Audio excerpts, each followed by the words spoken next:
At the place that I live in Shawnigan Lake, the ecovillage, the past week has been filled with all things spring. And up there it includes the birthing of lambs. And I was sharing a video of 2 lambs in their first, 10 minutes outside of the stall. Couple days old, just jumping around. And one of the things that almost everybody has said is like, wow, it's amazing how much they can do so soon after they're born. And people don't do that. And I was thinking about the day today. Today is the 7th of April. So in the Zen tradition, tomorrow, Hanamatsuri is the traditional day that we celebrate the Buddha's birthday. And there's quite a beautiful story about the circumstances around the birth of the Buddha, but because I only have a few minutes, I can't tell the whole thing. But suffice to say that the story is that after the Buddha was born, he stood up and he took 7 steps, so maybe like a lamb, he can walk right away. He took 7 steps and he pointed one hand up to the sky and he pointed one hand down to the earth and said, "Under the heavens and on the earth, I alone am the world-honored one."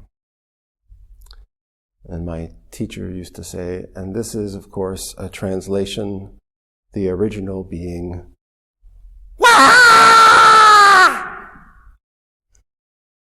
And it's a joke, but the truth is that when we see a baby, when a baby is born, I don't know if anybody in the room has seen a baby born.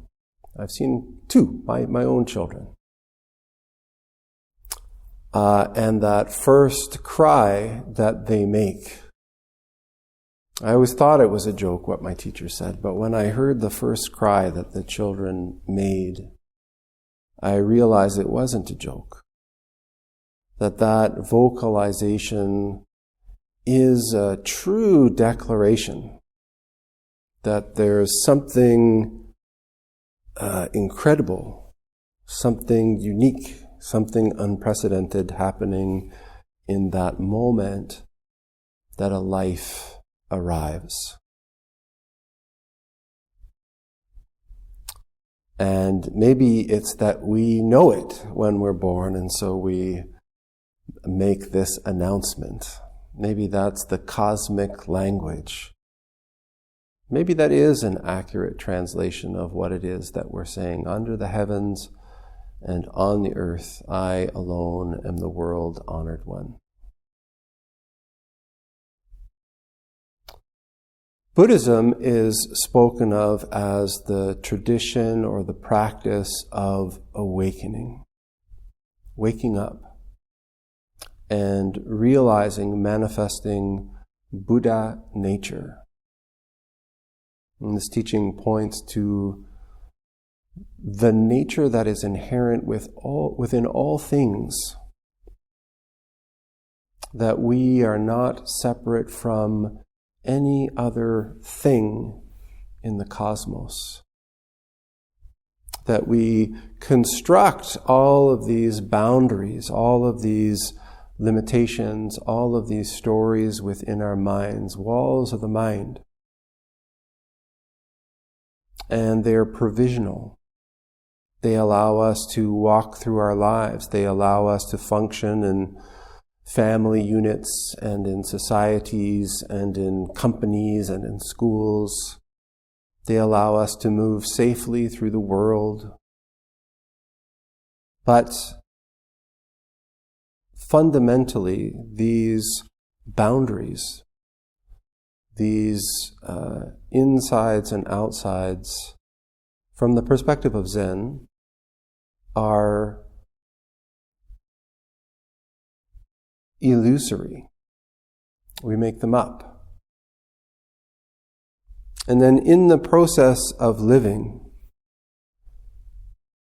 in the process of filling in those lines, we create notions of self, of identity, of family, of nationhood,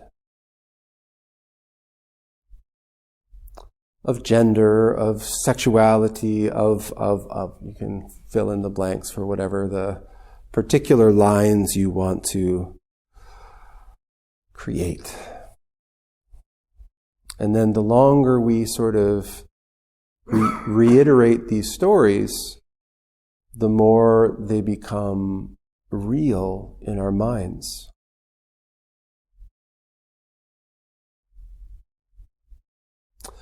And the more real they become in our minds, the more we tend to crash into other things that we take as being other than us, separate from us, different from us. And we have arguments and we get ideas of, more or less than. And we start to focus on making sure that we get our share. And we have enough and just a little bit more. And so the practice of Zen is not about adding to that. It's not about gaining this thing, this awakening thing, or this enlightenment thing, or this realization thing, and adding that to the collection of things that we have inside of us, which is a being that is separate than other people, that somehow I can get my enlightenment and the rest of y'all can stay in your deluded states. And that's not the teaching of awakening. It's not the teaching of the Buddha's birth. It's easy to sort of religify this story of the Buddha's birth, where the historical Buddha, this person 500 BC, rose after being born and took 7 steps and pointed to the earth or the heavens and pointed to the earth and said, "Under the heavens and on the earth, I alone am the world honored one." And we can hold that being as separate from us and say, "Oh gosh, I'm going to work really hard so that I can be like that." Or, "Oh gosh, I've really got to meditate so that I can shed my delusions and be more like that guy." That's not what the teaching is pointing to. The teaching is pointing to this fundamental nature that is born into all of us. This fundamental nature that is at the root of every person in this room, of every table in this room, of every blade of grass and every flower. This fundamental oneness, interconnectedness with all beings.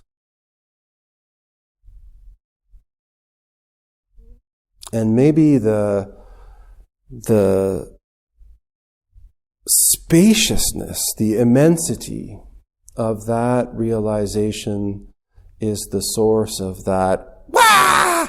when we're born. Wow! And so our practice isn't so much about finding something that we don't have. It's not about gaining something that none of those other dummies have. It's not about gaining an edge so that we're going to be a better producer. It's about taking the backward step, turning the eye of the Dharma, as it's called, turning our inner vision around, and investigating these walls of the mind, these boundaries that we've created inside of ourselves. I'm this kind of person. You're that kind of person. I live in this country and you live in that country. I, do this kind of practice. You do that kind of practice. I have these dangly bits and you don't. Looking through that into who we are, what it is that's manifesting in this moment as we sit here. Realizing, not just with our brain, but at our deepest depths, the intimate relationship that we have with every other being in this cosmos. In Buddhism, the core teaching is something called pratitya samutpada, which means interdependent co-arising. The sort of model is that this whole cosmos is one. Emptiness is not a void, but a complete absence of differentiation. A state in which all things are present and completely undifferentiated. But that doesn't stay. There's an activity. There's a movement. Something arises, something manifests. And in that moment of manifestation, everything in the cosmos arises together. All of the waves in the ocean arise together. Pratitya samutpada. And just like waves on the ocean, if they could, think, maybe they do, they look at the other waves and they think, oh, that's a sad little ripple. Oh, that's a big, mighty tsunami. Oh, I'm just a middle range wave, not so important. But when we sort of take a step back and look, it's kind of absurd. These waves comparing themselves to each other, these waves trying to overpower one another, these waves feeling like that other person has an unfair amount of water contained within them and I should figure out a way to take some from them. It's absurd. When we step back, we see that this whole thing is just ocean. Every being in it is made up of water. And all of that upset, all of that agitation, all of that strife could be simplified, could be dropped, if only those waves could realize it for themselves, could realize that those ripples and those tsunamis and those nice half pipes, they're all temporary. They're all processes. They're not things. So as we sit,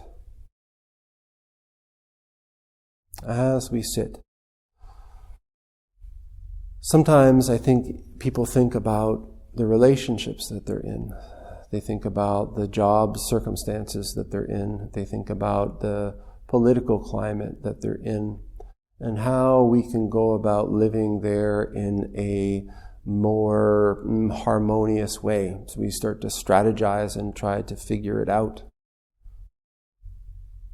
And I want to encourage you in your practice to turn that lens around, to direct your awareness to something that maybe you have assumed without investigation. This boundary between inside and outside. This inner description, this inner framework of the thing that I call me.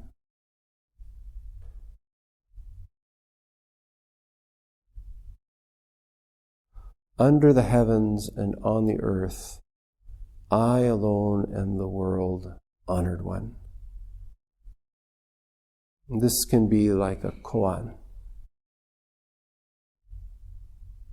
Feel it, say it in your own mind as you sit, as you walk through the sunset and look at the flowers, as you let go for even just a moment, a glimpse, the boundary that holds you inside, and as you come to know yourself also as the flower, also as the sunset. I alone am the world honored one. If you've made it this far and you're still listening, you know what to do. Like this episode, leave a comment, share it with one person you feel might benefit from it. Subscribe if you haven't already. It costs you nothing, but it's how this podcast keeps going. Thanks for practicing with me.